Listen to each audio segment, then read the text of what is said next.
Hello. So I'm doing this vlog on the principle of self-awareness as part of the Destiny of Living Declaration of Principles, and this is principle number 6.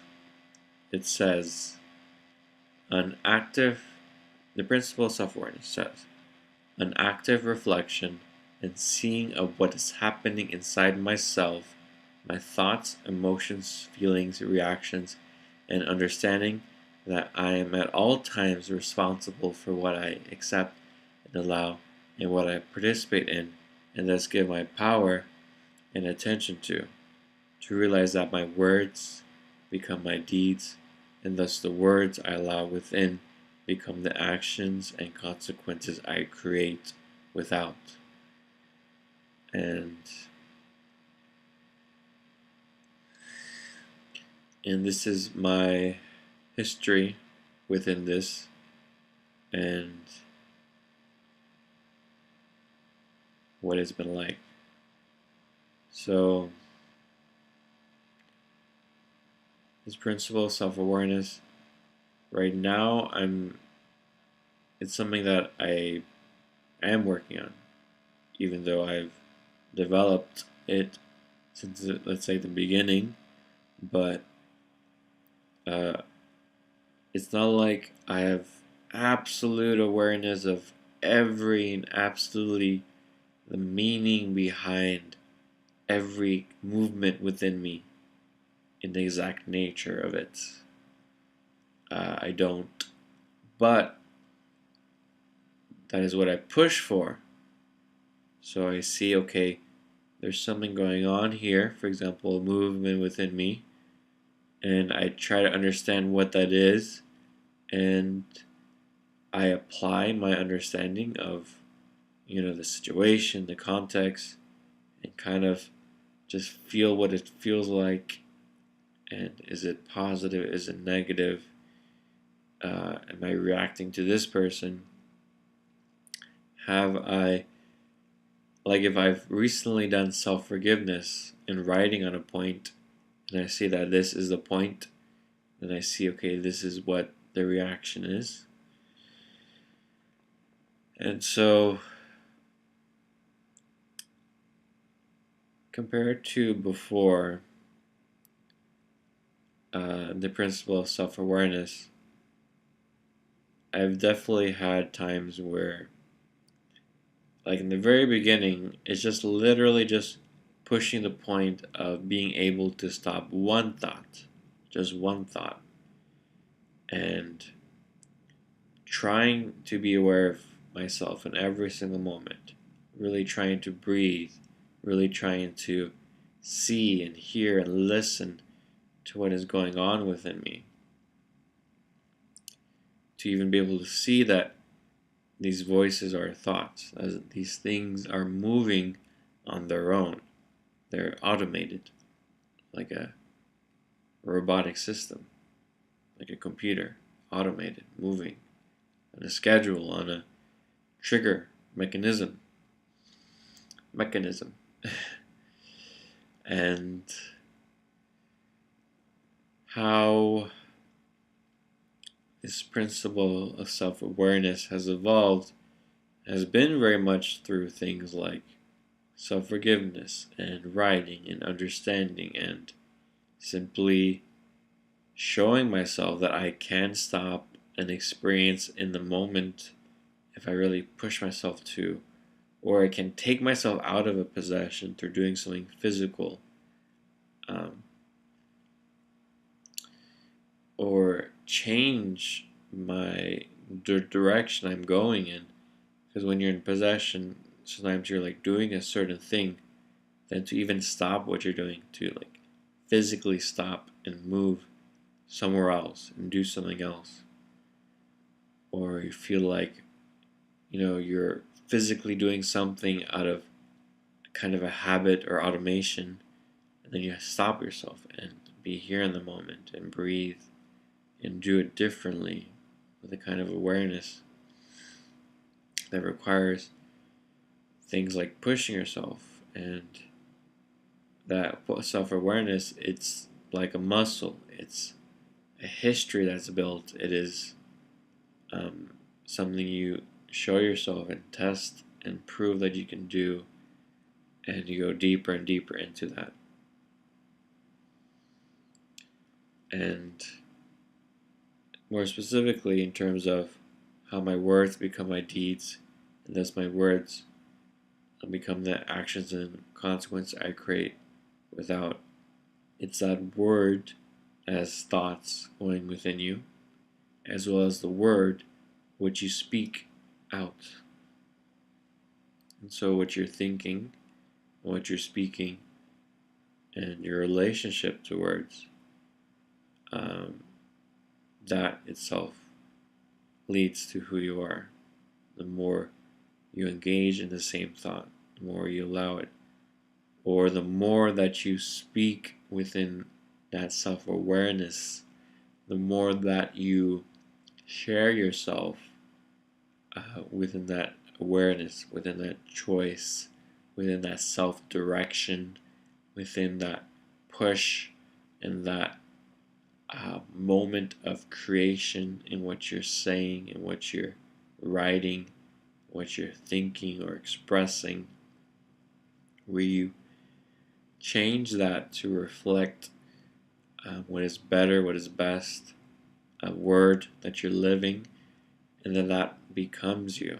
That becomes much more easier, especially as you go through the most difficult moments, the greatest temptations, you could say, the moments where you want to quit, the moments where it's just hard and difficult.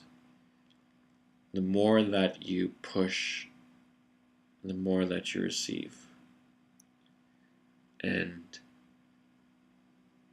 having the realization that that's the case, that motivates you then to act and focus on your word, your thought, what you say, because you realize with awareness that it will lead to who you are, that will lead to a new self, that you are busy creating a new self through your word, through your words.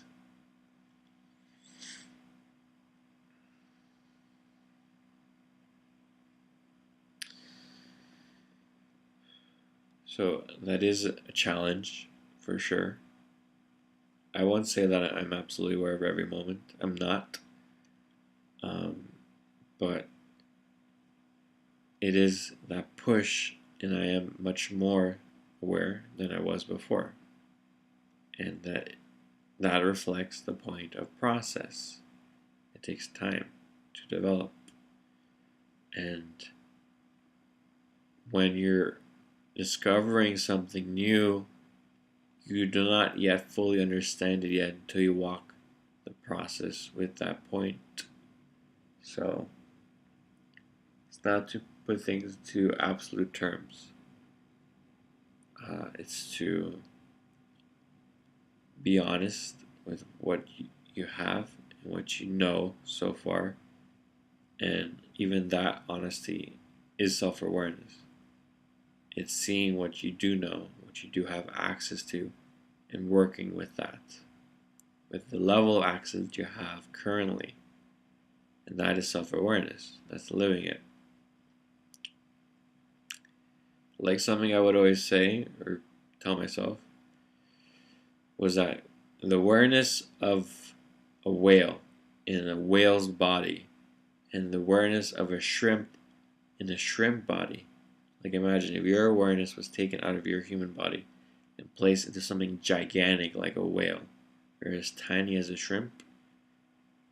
The awareness of each, let's say, body size is the same.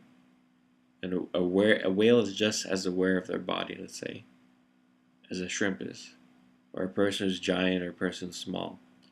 Because awareness expands to fill the body, the shape.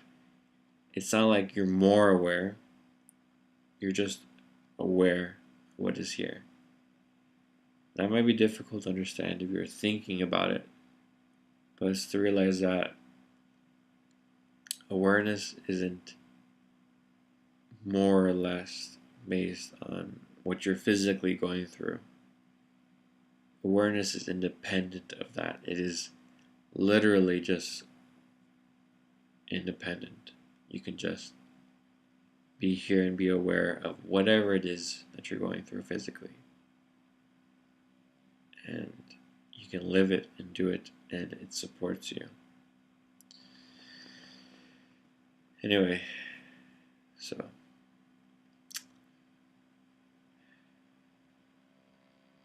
one point I can say is that breathing is a great tool.